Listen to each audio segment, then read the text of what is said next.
एक बार फिर से स्वागत करती हूँ आप सभी श्रोताओं का दीपा कैलाश यादव चैनल पर।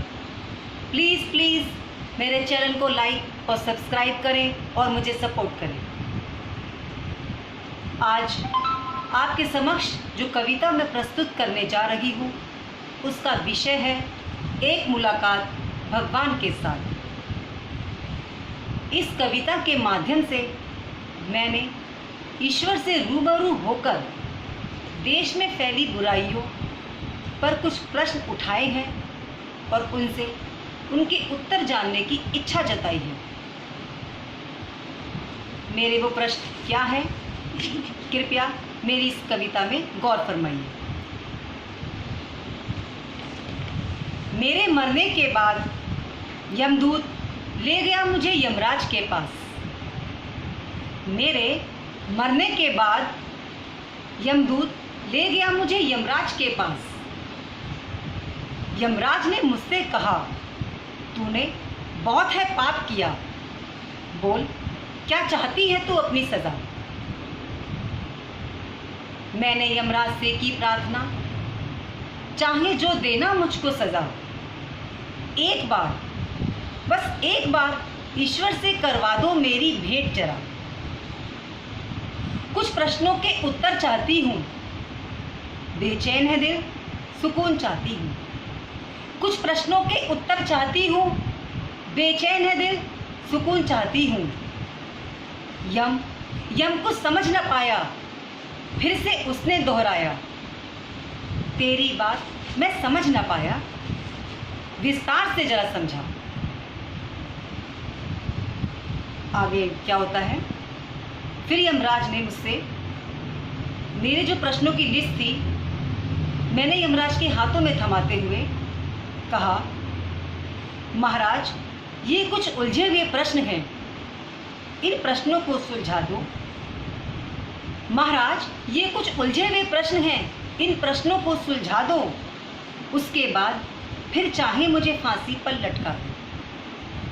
अपने बचाव में मैं ना कुछ बोलूँगी, आपकी आज्ञा का मैं पूरा पालन करूँगी। यमराज ने अब प्रश्नों को पढ़ना आरंभ किया। सुनिए प्रश्न क्या थे। पहला प्रश्न पढ़ते ही सिर उसका चकराया, अमीर गरीब में क्यों भेद आपने बढ़ाया। दूजा प्रश्न पढ़ते ही आंखें उसकी हुई नम, अनाथ बच्चों के जब देखे उसने गम। तीजा प्रश्न पढ़ते ही उठ खड़ा हुआ वो, भूख बन गई आज अपराध जो। और चौथा प्रश्न पढ़ते ही हिल गया सिंहासन उसका, नरसंहार जब जगह जगह उसने फैला देखा। बोला यमराज प्रश्नों को पढ़ने के बाद मुझसे कहता है, हे नारी तेरे प्रश्नों के उत्तर ना मैं दे पाऊंगा, पर तेरी भेंट मैं अभी ईश्वर से करवाऊंगा। अब देखिए ईश्वर प्रकट होते हैं और उनसे मेरी वार्तालाप शुरू होती है। क्या होती है वो बात सुनिए। हुई प्रश्न में ईश्वर से मिलकर, क्षण भर में जब प्रकट हुए शिव भगवान। मेरी आंखों में मेरे मन को पढ़कर बोले। मेरे कुछ बोलने से पहले ही भगवान ने मेरी आंखों में मेरे मन को पढ़ा और बोले।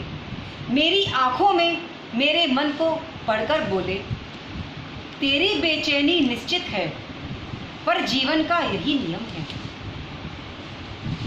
मैंने ईश्वर से फिर पूछा कि भोलेनाथ ये कैसा जीवन, ये कैसा नियम है। इंसान के लिए बना आज हैवान है। मेरी इस बात को सुनकर भोलेनाथ मुस्कुराए और बोले। यमराज से प्रश्न लिस्ट को अपने हाथों में लेते हुए भोलेनाथ बोलते हैं, अवश्य ही तेरी बेचैनी मैं अभी दूर करता हूँ और एक एक करके तेरे सभी प्रश्नों के उत्तर देता हूँ। किंतु जैसे ही ईश्वर ने कहना शुरू किया, माँ ने आकर मुझे झकझोर दिया, मेरी आंखों को खोल दिया, टूटी नींद मेरी, बिखर गया सपना मेरा, और ये था बैड लक मेरा।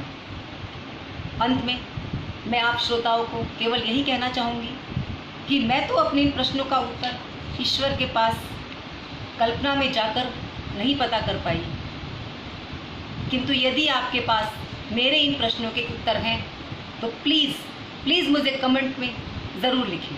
धन्यवाद।